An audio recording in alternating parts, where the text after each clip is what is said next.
Şu an aldığımız her nefes, milyonlarca yıllık bir mirasın ürünü. Ama bu hava hep böyle değildi.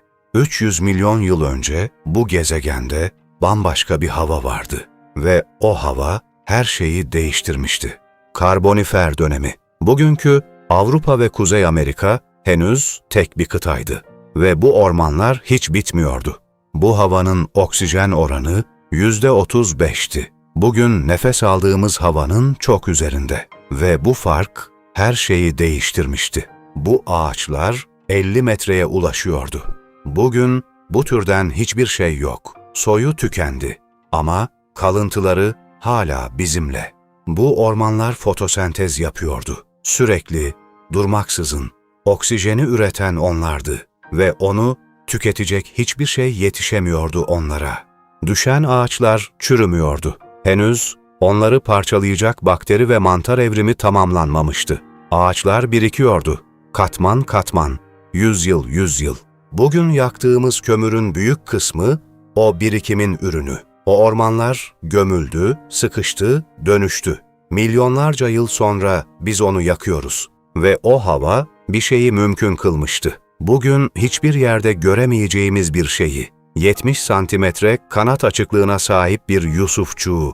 Bu orman Meganeura'nın değildi. Meganeura sadece onun içinde yaşıyordu. Asıl soru şuydu: bu hava ne zamana kadar sürecekti? Meganeura monii, 70 santimetre kanat açıklığı, bugün bilinen en büyük uçan böcek. Ve bu ormanda bir istisna değildi, kuraldı. Böcekler akciğerle değil, trakea denilen borularla nefes alır. Oksijen vücuda doğrudan difüzle girer. Hava ne kadar zenginse, boru o kadar uzun olabilir. Beden o kadar büyüyebilir. Meganeura bir yırtıcıydı. Diğer böcekleri, küçük amfibileri avlıyordu. Bu ormanda, besin zincirinin tepesinde kanatlı bir hayalet gibi süzülüyordu. Ama ormanın hikayesi yalnızca havada geçmiyordu. Yerde, su altında, çamurda başka bir dünya daha vardı. İlk bakışta ne olduğu anlaşılmıyordu. Uzundu, çok uzundu ve hareket ediyordu. Arthropleura armata, 2,5 metre. Bugüne kadar yaşamış en büyük karasal eklem bacaklı. Bu ormanda bir dev değildi, sıradan bir sakiniydi. Arthropleura et yemiyordu. Fosil kayıtları bize bunu gösteriyor. Midesi bitki kalıntılarıyla doluydu. Bu dev bir otçuldu. Boyutu tehditten değil, oksijenden geliyordu. Bu ormanda her şey büyüktü. Dev hamam böcekleri, dev kırkayaklar, dev örümcek benzeri canlılar. Yüksek oksijen bir kuraldı, beden büyüklüğü onun sonucuydu. Ama yüksek oksijen yalnızca büyümeyi değil, yanmayı da kolaylaştırıyordu. Bu ormanda bir kıvılcım, sıradan bir yangın değildi. Fosil kömür tabakaları bunu kanıtlıyor, yanmış odun izleri her katmanda. Uzakta bir şey yanıyordu. Bu ormanda bu sıradan bir olaydı. Yangın geçer, orman büyürdü, döngü sürüyordu. Ama bu döngünün bir sonu olacaktı. Bu ekosistem 60 milyon yıl sürdü. Her şey dengede, her şey yerli yerinde ve henüz kimse bilmiyordu bu dengenin ne kadar kırılgan olduğunu. Milyonlarca yıl geçti. Orman hala oradaydı. Ama bir şey farklıydı, çok yavaş, çok sessiz bir biçimde farklılaşıyordu. Yeni bir bitki türü ortaya çıkıyordu. Tohumlu bitkiler. Spor yerine tohum. Suya muhtaç değildi. Kuraklığa dayanıklıydı. Ve bu ormanda yavaşça yayılıyordu. Tohumlu bitkiler fotosentez yapıyordu. Ama farklı bir kimya ile. Karbonu farklı bağlıyordu. Atmosfere daha az oksijen salıyordu. Yavaşça, fark edilmez biçimde denge kaymaya başladı. Yaklaşık 307 milyon yıl önce Kasimovyan dönemiyle birlikte iklim kurumaya başladı.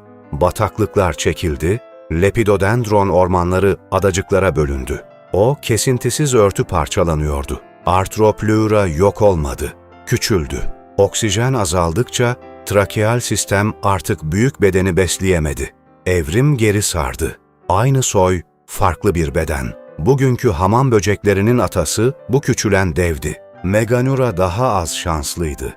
Trakeal sistemi küçülen oksijenle uzlaşamadı. Fosil kaydı yaklaşık 299 milyon yılda kesilir.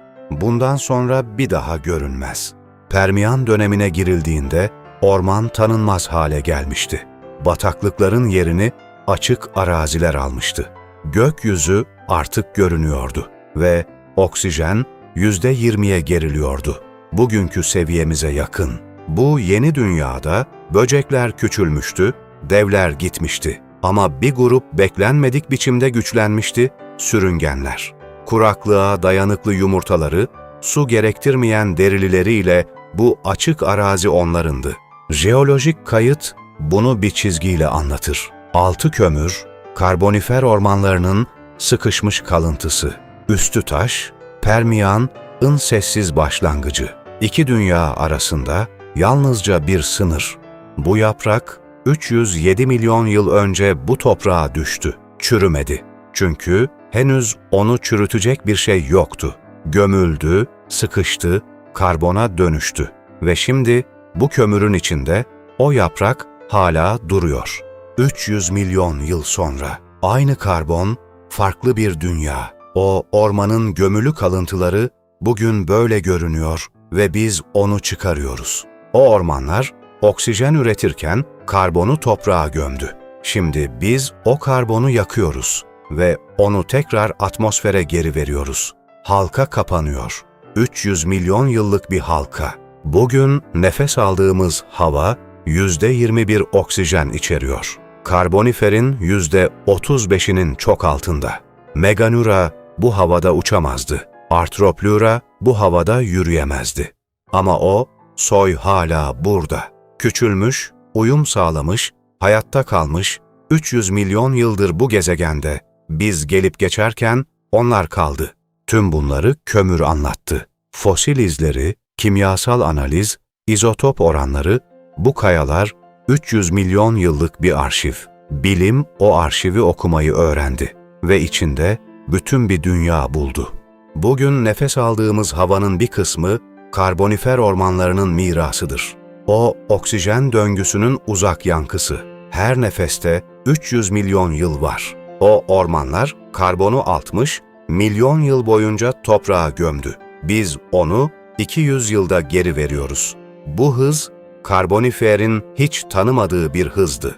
Bu yaprak düştüğünde Meganura henüz uçuyordu. Arthroplura hala yürüyordu. Atmosfer %35'ti ve hiçbir şey bu gezegenin bir gün böyle görüneceğini bilmiyordu. Karbonifer bitti ama bitmedi.